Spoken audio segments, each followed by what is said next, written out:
आज जिस विषय पे हम लोग बात करने के लिए यहाँ बैठे हैं वो विषय दुनिया का सबसे गंभीर विषय है। आप में से ना तो कोई इससे वंचित है और ना इस पृथ्वी पे पैदा होने वाला व्यक्ति कोई भी इससे वंचित हो सकता है। और ये विषय है स्त्री पुरुष का मनोविज्ञान।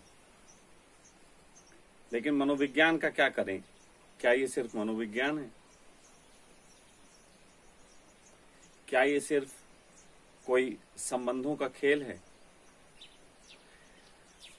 जगत में बहुत तरीके की प्रजातियां पाई जाती हैं, लेकिन इस प्रकृति ने सिर्फ दो तरीके की जातियां पैदा की और वो जातियों को हम दो ऊर्जाओं का नाम दे सकते हैं, जो ऊर्जाएं सबसे आगे आके स्त्री पुरुष के रूप में हमें दिखाई देती। ये जगत की दो ऊर्जाएं। लेकिन क्या ये ऊर्जा एक बार में ही दो हो गई थी या एक थी? निश्चित ही जगत का निर्माण कभी भी हुआ हो, हटा दो धर्मों की बात, हटा दो विज्ञान की बात, कभी भी जगत का निर्माण का आरंभ हुआ होगा तो एक ही से हुआ होगा। क्या लगता है कि दो लोगों ने मिलकर जगत का निर्माण किया होगा? क्योंकि दो थे तो वो आए कहां से?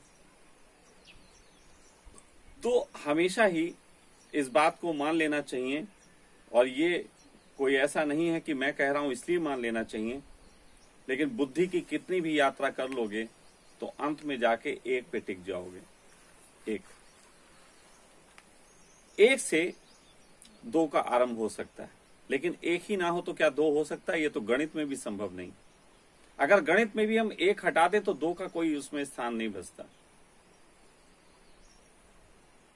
दो जब भी होंगे उसके लिए एक का आधार होना जरूरी है। तो इसलिए जगत में जब भी इस ऊर्जा का आरंभ हुआ तो एक से हुआ, लेकिन फिर ये दो कैसे बन गई?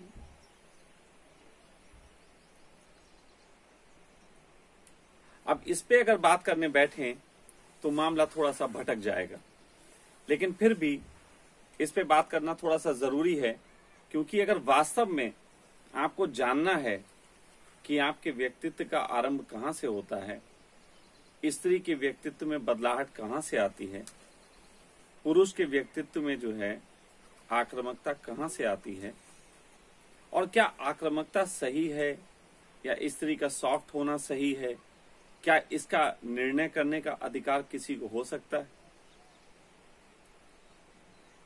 तो सबसे पहले ये जान लेते हैं कि वैज्ञानिक आधार पे अभी तक का सत्य क्या है।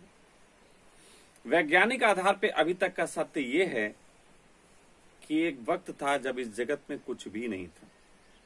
ये जगत का मतलब ये पृथ्वी मत मान लेना, ये चांद तारे भी मत मान लेना। एक समय था जब चांद तारे भी नहीं थे, सिर्फ अंधकार ही अंधकार था। तो वैज्ञानिक कहते हैं कि ऐसा हुआ कि एक अचानक प्रकाश फूटा,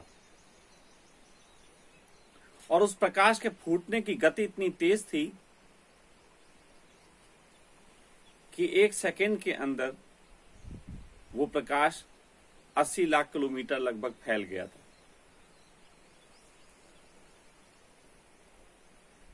लेकिन केवल प्रकाश का फैलना ही एक घटना नहीं थी। प्रकाश के फैलने से जो घर्षण हुआ, आपको अभी तक ये बात शायद समझ में ना आए कि प्रकाश के फैलने से भी एक घर्षण होता है, एक रगड़ होती। हमें अभी तक उस घर्षण का पता है जो पदार्थ से पदार्थ टकराता है, लेकिन अंधकार से प्रकाश टकराता है तब भी एक घर्षण होता है, और उस घर्षण से कुछ तत्व पैदा हुए। वो तत्व कुछ इस तरीके के थे कि उनमें आपस में लड़ाइयां शुरू हो गई, आपस में टकराहट शुरू हो गई, और उस टकराहट से इस पूरी कायनात का जो है वो जन्म हुआ। उस टकराहट से बढ़ते बढ़ते हर चीज से घर्षण होते होते एक नई चीज का जन्म हुआ। जैसे एक स्त्री पुरुष मिलते हैं तो उनसे एक बच्चे का जन्म होता है। जैसे दो व्यक्तियों के विचार मिलते हैं तो तीसरा विचार पैदा होता है। तो इस तरीके से अस्तित्व का जो है वो फैलाव हुआ। लेकिन ये फैलाव जो भी था वो हमारे मस्तिष्क के गहरे कोने में आज भी याद के रूप में मौजूद है, आज भी। और सिर्फ वो टकराहट ही नहीं है, वो जो एक था उसकी याद भी हमारे अंदर है। केवल दो के साथ जो घटना घटी उसकी मेमोरियां नहीं है। वो जो एक था वो क्या था उसके होने की भी मेमोरी हमारे मस्तिष्क में है, हम भूले नहीं उसको। इसीलिए चाहे दुनिया का कोई धर्म हो, दुनिया का कोई वैज्ञानिक हो, दुनिया का कोई भी विचार करने वाला इंसान हो, उसके अंदर अतीत का एक आकर्षण होता है जो गुजर गया। हर धर्म चिल्लाता है हम पहले महान थे, हर इंसान कहता है पहले वक्त अच्छा था, हर वैज्ञानिक अतीत की खोजों में जा रहा है। लेकिन अगर हम सोचने बैठे सामान्य बुद्धि से तो क्या अतीत में जाना अच्छा है? मैं यहां पे चर्चा कर रहा हूं तो कहीं कहीं पे आप भी बोल सकते हैं, क्या अतीत में जाना अच्छा है? नहीं, बुरा तो नहीं। अतीत में जाना हम सामान्य बुद्धि के लिए अच्छा नहीं, लेकिन बुरा भी। क्या बिना अतीत के हम भविष्य में जा सकते हैं? इन अर्थों में अतीत का बड़ा योगदान, सूचना के रूप में। तो अतीत का योगदान भविष्य में किस तरीके से है, अगर इस बात पे हम गौर करें तो फिर जिस चर्चा को हम करना चाहते हैं उसका आरंभ हो सकता है। हम अतीत के रूप में एक थे, उससे दो हुए। जब दो हुए होंगे तो क्या उन दो को अपने अतीत की याद नहीं आई होगी? आयु। जब हमको अपने अतीत की याद आती है, जहां तक हमारी बुद्धि जाती है, तो क्या वो जो दो हुए थे पहली बार उनको अतीत की याद आई होगी? आई होगी। तो अतीत की याद में उनको क्या याद आया होगा? एक होना। लेकिन वर्तमान में तो वो दो लड़ रहे थे और अतीत में एक होने की चाह से भरे थे। क्या आपको नहीं लगता पूरी संसार के स्त्री पुरुषों के बीच एक फिलॉसफी है कि वर्तमान की लड़ाइयां और एक हो जाने की चाह? पूरी कायनात में ये खेल चलता है कि वर्तमान में हम लड़ रहे हैं और अतीत में हम एक हो जाएं या कभी थे, इसकी चाह से भरे हुए हैं। बात समझ में आई? जब इतनी बात समझ में आई तो फिर हमारे अंदर सबसे बड़ा दबाव क्या है? हर इंसान के अंदर आपने जैसे कहा एक दो होने लड़के, मतलब पहले जब दो थे फिर भी आगे तो बढ़े, तो हमारे अंदर सबसे बड़ा दबाव जो दबाव है, जिसको ना बायोलॉजिकल नाम दिया जा सकता है, ना साइकोलॉजिकल नाम दिया जा सकता है, और वो दबाव है एक होने का दबाव। और इस एक होने के दबाव को हम आत्मिक मिलन का नाम देते हैं। इस एक होने के दबाव को हम आत्मिक मिलन का नाम देते हैं। तो जिंदगी में हर इंसान के अंदर एक आत्मिक दबाव है एक हो जाने का। लेकिन क्या ये एक ही दबाव है? फिर और दबाव भी है। फिर दबाव है शारीरिक दबाव, बायोलॉजिकल प्रेशर। और वो बायोलॉजिकल प्रेशर अगर हम समझना चाहें तो बहुत आसानी से समझ सकते हैं। भूख एक बायोलॉजिकल प्रेशर है, नींद एक बायोलॉजिकल प्रेशर है, सेक्स एक बायोलॉजिकल प्रेशर है। फिर क्या बायोलॉजिकल प्रेशर ही काफी है? फिर साइकोलॉजिकल प्रेशर है। और वो साइकोलॉजिकल प्रेशर की अगर बात करें तो पेट के लिए लड़ना एक साइकोलॉजिकल प्रेशर, क्योंकि भोजन लेना है और भोजन आएगा बाहर से। और हम इस समय एक वर्तमान में बाहर की व्यवस्था से बंधे हुए हैं, जिसको हम समाज कहते हैं, देश कहते हैं, दुनिया कहते हैं। ये जो प्रेशर है साइकोलॉजिकल, ये पहला प्रेशर है जो हमारे भोजन से आता है। साइकोलॉजिकल प्रेशर, पहला प्रेशर हमें भोजन के कारण आता है। दूसरा मैंने बताया था नींद। आपको मालूम है नींद के ऊपर भी एक साइकोलॉजिकल प्रेशर है। और नींद के ऊपर जो साइकोलॉजिकल प्रेशर है वो प्रेशर है कि कैसे अच्छी नींद आ जाए, या नींद डिस्टर्ब हो गई, या फला बात की वजह से नींद नहीं आ रही, फला चिंता की वजह से नींद नहीं आ रही। तो पहला तो हमको भोजन से संतुष्ट होना है इस दुनिया के साइकोलॉजिकल प्रेशर के तहत कि कैसे मिल जाए, स्वाद ग्रंथियां कैसे खुश हो जाएं, कैसे हमारे शरीर को संतुष्टि मिल जाए और हम पेट भर लें। दूसरा है कि सर्कमस्टांसेस में हम किस तरीके की एक्टिविटीज करें कि हम चैन से सो सकें। फिर तीसरा सेक्स का प्रेशर है। सेक्स के प्रेशर में बहुत तरीके के प्रेशर्स आ जाते हैं, क्योंकि जिस तरीके से एक से दो पैदा हुए और उस दो की रगराहट से पूरा अस्तित्व खड़ा हो गया। आप सोचो, आपके अंदर वो एक भी है और वो दो भी है, और पूरा अस्तित्व अभी तक जो बना है वो सारी लड़ाइयां हैं।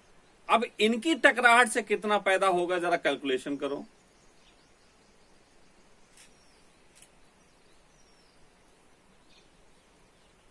तो ये रीजन है कि ये विषय दुनिया का सबसे ज्यादा कॉम्प्लिकेटेड सब्जेक्ट है।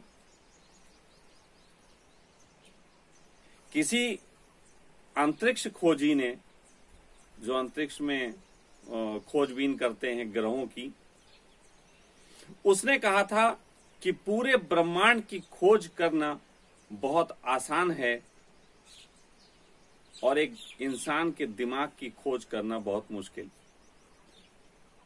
अगर दोनों में से मुझे चुनना पड़े तो मैं पूरे ब्रह्मांड की खोज करना चुनूंगा, क्योंकि ब्रह्मांड की खोज करना फिर भी छोटा है, लेकिन एक आदमी के दिमाग की पूरी खोज करना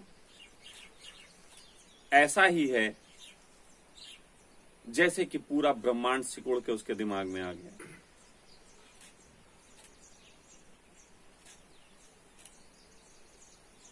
मैं भी एक कोशिश कर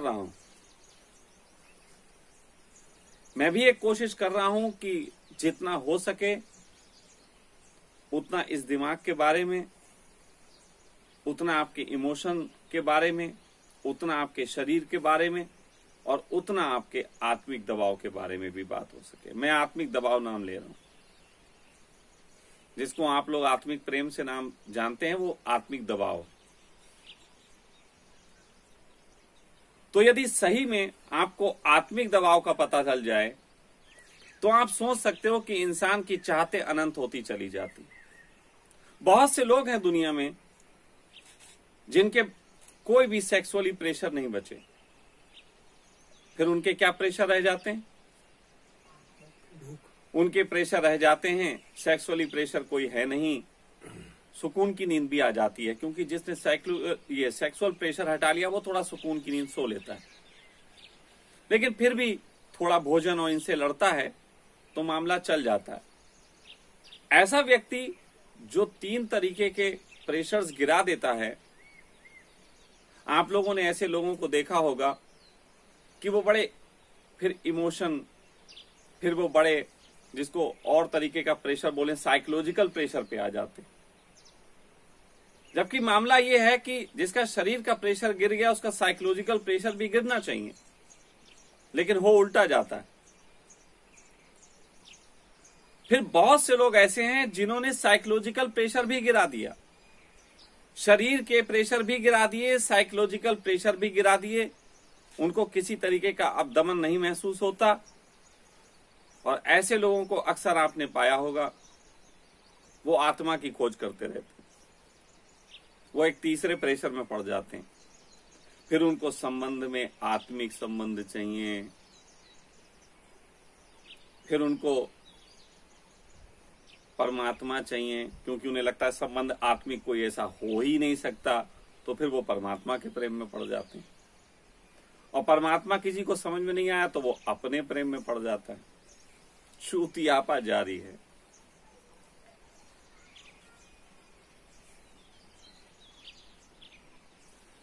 मैं इस मामले में सिर्फ इतना ही कह सकता हूं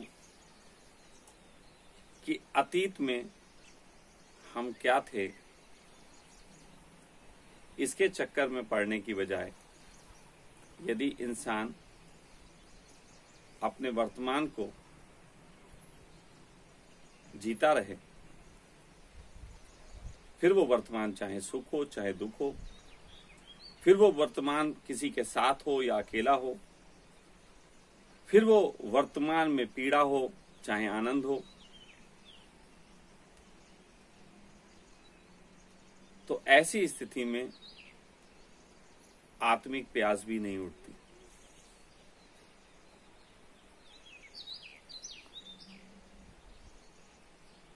ऐसी स्थिति में आत्मिक प्रेशर से भी वो मुक्त हो जाता है।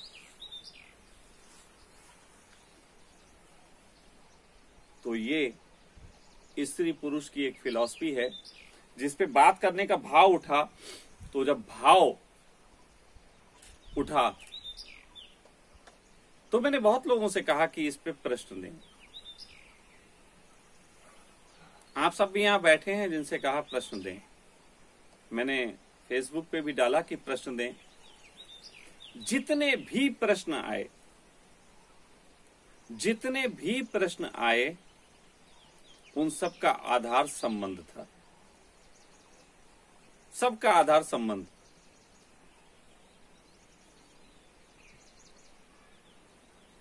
तो संबंध आधार क्यों था? अगर आप थोड़ा सा सोचें, और मैंने भी सोचा, तो मुझे पता लगा संबंध आधार इसलिए है कि हम सब संबंधों को बेहतर करके अपना भविष्य बेहतर कर लेना चाहते हैं, सिक्योर। और ये सिक्योर कर लेने की जो चाह है, यही कारण बनती है कि मैं आप लोगों के बीच आपके सारे प्रश्न जो कि मेरी नजर में बहुत अच्छे नहीं थे, उसके बावजूद भी इस विषय पे चर्चा करने बैठा। और वो कारण सिर्फ इसलिए है कि आप सबकी गहरी चाह है कि एक अच्छे भविष्य का निर्माण हो सके। और मेरी चाह है कि आप सब लोगों को कि ये चाहें क्यों उठती हैं आपके अंदर, इसके बारे में बता दूं और आपको वर्तमान में जीने की कला सिखा दूं। क्योंकि समस्या का हल भविष्य में है ही नहीं, भविष्य के अच्छे हो जाने से है ही नहीं। समस्या का हल मिलेगा वर्तमान में ठहर जाने से। तो अभी तक मैंने जो कहा उसका सिर्फ इतना कारण है कि ये स्त्री पुरुष के संबंधों पे चर्चा आरंभ हो, इसका मूल एक तैयार हो जाए। इमारत खड़ी करनी हो कोई, तो पहले नींव के पत्थर होने जरूरी होते हैं, उसी पे इमारत खड़ी की जा सकती। नींव बहुत जरूरी है। उसी प्रकार अगर हम इस विषय पे बात करने चलें और मैं भी ऐसा करूं कि स्त्री की महानता के गुण गाने लग जाऊं, एक तरफ पुरुष की महानता के गुण गाने लग जाऊं, तो मैं कहीं ना कहीं अंतर विरोध को बढ़ाने का और काम कर दूंगा, जैसा कि आज तक अतीत के सारे लोग करते आए। किसी ने स्त्री को इतना महिमा मंडित कर दिया कि स्त्री से बड़ी देवी कोई पृथ्वी पे हो ही नहीं सकती, आदमी तो दो कौड़ी के। फिर उसके अगेंस्ट किसी आदमी ने पुरुषों को देवता बना के छोड़ दिया कि स्त्री तो दासी ही है, पुरुष से अच्छा कोई हो ही नहीं सकता। फिर कुछ लोगों ने एक काम किया, उन्होंने कहा कि स्त्री से बुरी कोई नहीं हो सकती, शूद्र गवार ढोल पशु नारी ये सब ताड़न के अधिकारी। और किसी ने कह दिया कि पुरुष तो वासना से लबरेज भरा हुआ, कतई कामुकता से, प्रेम को समझता ही नहीं, सिर्फ सेक्स चाहता है। और ये सारी बातों से हमारे पास मन की मक्कारियों को मौका था कि जो चुनना चाहें चुन लें। स्त्री जब किसी पुरुष पे आरोप लगाती है तो उसके पास उन किताबों का वर्णन है जहां पे स्त्री की महिमा मंडित किया गया। पुरुष जब स्त्री पे आरोप लगाता है तो उसके पास उन किताबों का वर्णन है जिसमें बताया गया कि स्त्री दासी होती। सब एक दूसरे से खेल रहे हैं, सब। लेकिन मैं आपको बताऊं, मेरे लिए चाहे स्त्री हो पुरुष, जब तक वो किसी के ऊपर आरोपण का काम कर रहा है, वो मात्र एक बचकानी हरकत कर रहा है जो कभी को उन तत्वों ने की थी जो 1 से 2 हुए थे और लड़के इतना बड़ा बवाल खड़ा कर लिया। तो मैं यहां पे किसी को आरोपण करने के लिए उपस्थित तो बिल्कुल नहीं हुआ, ना स्त्री को महान बनाने के लिए, ना पुरुष को महान बनाने के लिए, ना स्त्री को नीचा बताने के लिए, ना पुरुष को ऊंचा बताने के लिए। मैं किसी भी चीज के लिए यहां उपस्थित नहीं। मैं यहां उपस्थित हूं कि आपको बता सकूं कि अस्तित्व की इतनी लंबी यात्रा में कहां कहां आपके अवचेतन मन, आपके चेतन मन, आपके वर्तमान शरीर, कहां कहां इन चीजों में गांठें पड़ गई। उन गांठों के संबंध में बात करने को मैं यहां उपस्थित हूं। वो गांठें बहुत प्रकार की हो सकती हैं। वो गांठें हो सकती हैं जो हमारी शिक्षा से आई, वो गांठें हो सकती हैं जो हमारे निकट के लोगों ने हमें दी, वो गांठें हो सकती हैं कि एक मां ने अपनी बेटी को वो सिखा दिया जो कि अपने जीवन में सीखा था। वो गांठें हो सकती हैं एक पुरुष को उसके परिवार में वो बातें सिखाई गई जिसकी उसको जरूरत थी और नहीं थी, ये पूछा ही नहीं गया। वो गांठें समाज से पैदा हुई, वो गांठें इस आत्मिक दबाव से पैदा हुई, वो गांठें इस सामाजिक बंधनों के बीच शारीरिक दबाव से पैदा हुई। वो बहुत तरीके की गांठें हैं और मैं चाहता हूं कि इस चर्चा के बाद आप स्वतंत्र हैं अपनी उन गांठों पे चर्चा करने के लिए, क्योंकि जो मैंने अभी तक कहा, अगर इसको आपने समझ लिया तो उसके बाद जो आपके प्रश्न होंगे वो प्रश्न किसी भी प्रकार के आरोपण के प्रश्न नहीं होंगे। वो प्रश्न होंगे कि आपका उलझाव कहां पे है, आपकी गांठ कहां पे है। तो इसलिए इस विषय पे की गई ये पहली चर्चा मैं यहाँ पे रोकता हूं और मैं चाहता हूं कि मैंने जो बातें कही इनका आप पूरे दिन में जो समय है उस समय पे थोड़ा चिंतन करें। कोई जल्दबाजी नहीं है, लेकिन इस पे थोड़ा सोचें। और जब आप इस पे सोचेंगे तो आपको बहुत आसानी से अपनी गांठों को पहचानने का मौका मिलेगा और उन गांठों के संबंध में फिर हम चर्चा के लिए उपस्थित होंगे। अभी इतना ही।